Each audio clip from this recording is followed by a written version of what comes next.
Bangkok'tan günaydın arkadaşlar. Bugün 15 Eylül Pazar. Şimdi bir tekne turu yapacağız. Ardından alışveriş yapmaya gideceğiz. Teknemiz geldi.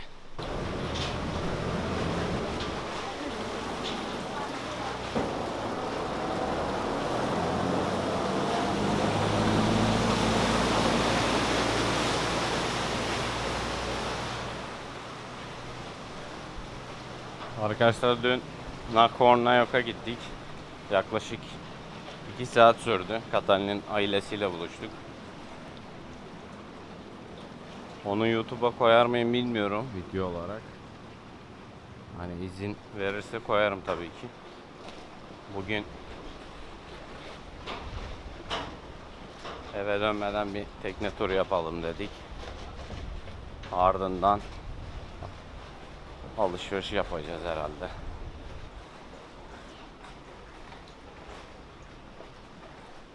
Evet. Merhaba. Merhaba. Günaydın. Günaydın. Ne haber? Nasılsın? İyiyim. Sen nasılsın? Ben de iyiyim. Çok enerjiksin bugün. What is? Bu kadar. Evet. Türkçesi bitti. Henüz bu kadar öğretebildim. Burada harita var arkadaşlar. Bulunduğumuz yer ve gideceğimiz yeri Now gösteriyor. we are. Center Pier. Now we are here. Yeah. Oh, you are here. Yes. And now we go here. Center Pier. ประตูน้ Arkadaşlar buradaki sanırım son 3 günüm kaldı. Dönmeden Bangkok'ta yapılabilecek her şeyi yapmak istiyorum. O yüzden bugün tekne turu yapıp etrafı görmek istedim.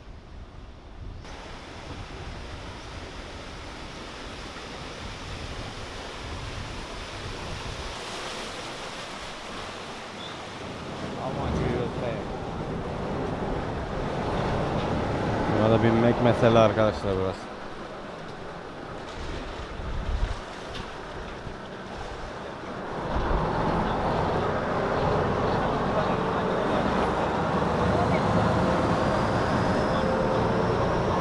Gördüğünüz gibi çok kalabalık.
Evet arkadaşlar.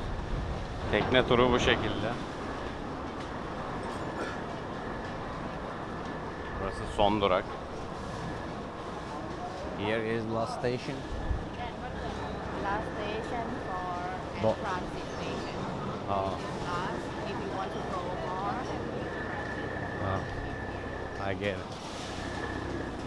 Şimdi arkadaşlar burası son istasyon tekneleri. Katali diyor ki devam etmek istiyorsan Cheap, go further. şimdi aktarma yapanlar var burada. Devam etmek isteyenler bir sonraki tekneye biniyor. Böyle devam ediyor. What is what Prague? Yeah. Oh. Around that place. I ever go by this trip and after walk.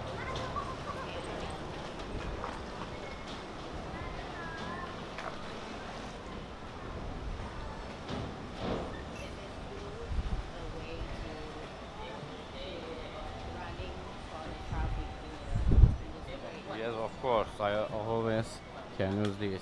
How much baht?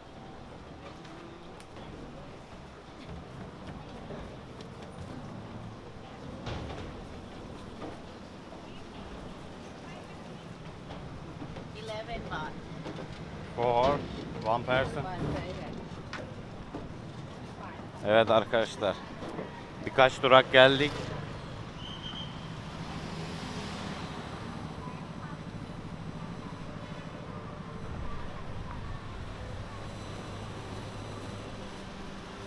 Trafiğin içine girdik vallahi. Bangkok'ta trafiğin içine gezen tek tur. Arkadaşlar tekne turu kişi başına 11 baht ödemişiz. Burada Palladium var. Palladium AVM. Umarım görmüşsünüzdür. Güneşten dolayı sürekli diyaframla enstantaneyle oynamak zorundayım.